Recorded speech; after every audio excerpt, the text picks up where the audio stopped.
Namaskara friends, welcome back to my channel Triple S Stock Explorer. For more videos, like, share and subscribe to my channel. Disclaimer: this is not an investment advice. All the contents of this video are for educational purpose only. Always do your own research before investing. So ನಾನೀಗ Trump tariff ಬಗ್ಗೆ ನಾನು ತಿಳಿಸ್ಕೊಡ್ತೀನಿ. So ಅದನ್ನು check ಮಾಡಿಕೊಂಡು ಯಾವ್ಯಾವ ದೇಶಕ್ಕೆ ಯಾವ್ಯಾವ tariff ಇಟ್ಟಿದ್ದಾರೆ ಅನ್ನೋದನ್ನು ನೋಡೋಣ. Donald Trump administration receives reciprocal tariff for 14 countries including India. Check full list. US President Donald Trump announcement of reciprocal tariff relieved discrepancy between the displayed charts on the White House. So ಅವ್ರು ಏನು ಮಾಡಿದರೆ, white ಹೌಸಲ್ಲಿ ಯಾವ್ಯಾವ ದೇಶಕ್ಕೆ ಎಷ್ಟು reciprocal tariff ಅನ್ನು ವಿಧಿಸಿದ್ದಾರೆ ಅನ್ನೋದನ್ನು ನೀಟಾಗಿ ಇದರಲ್ಲಿ ತಿಳಿಸ್ಕೊಡುತ್ತೆ. So US President Donald Trump reciprocal tariff announcement on Liberation Day left many confused due to different rates visible in the chart that Trump displayed and the annexure released as part of White House executive order. ಅಂದರೆ US president Donald Trump reciprocal ಟ್ಯಾರಿಫ್ನ announcement ಮಾಡಿದರೆ ಅದು left many confused due to different rates visible in the market.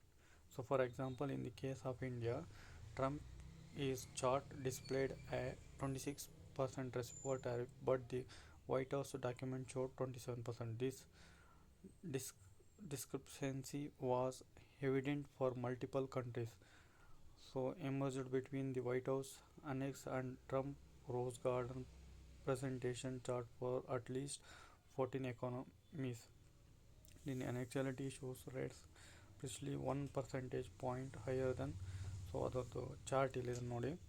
So India 26% ಇದೆ, south ಕೊರಿಯಾಗೆ 25% ಇದೆ, ಬೊಟ್ಸ್ವಾನ್ 37% ಇದೆ, ಕೆಮರೋನ್ 11%, Maldive 17%,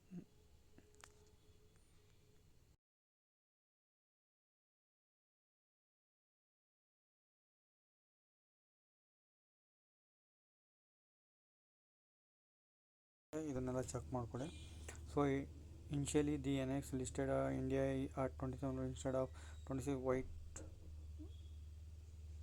South Korea shifted between 25 and 26% before settling at 25%. Similar rate fluctuations affected various nations including Botswana, Cameroon, Malawi, Nicaragua, Norway, Pakistan, the Philippines, Serbia, South Africa, Thailand, and a White House official confirmed that the rates specified in the next implementation document would be enforced.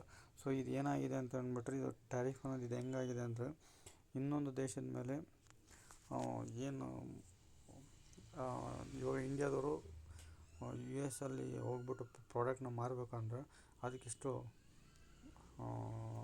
ಟ್ಯಾರಿಫ್ನ use ಮಾಡ್ತಾರೆ. So ಅದೇ ಥರನೇ ಈಗ ಏನು ಮಾಡಿಬಿಟ್ಟಿದೆ, ಚೈನಾದವರು ನಮ್ಮ ಇಂಡಿಯಾಗೆ ಯಾವ್ದು ಅಂದರೆ ಇವಾಗ USA ಯಾವ ಥರ ಟ್ಯಾರಿಫ್ ಮಾಡಿದ್ದಾರೆ ಅಂದರೆ, ಸೊ ಅದೇ ಥರನೇ USA ಚೈನಾದವರು ಟ್ಯಾರಿಫ್ ಎಷ್ಟು 34%. ಅಂದರೆ ಇವಾಗ ₹100 ಸಿಗ್ತಾ ಇರೋದು ₹134 ಆಗುತ್ತೆ.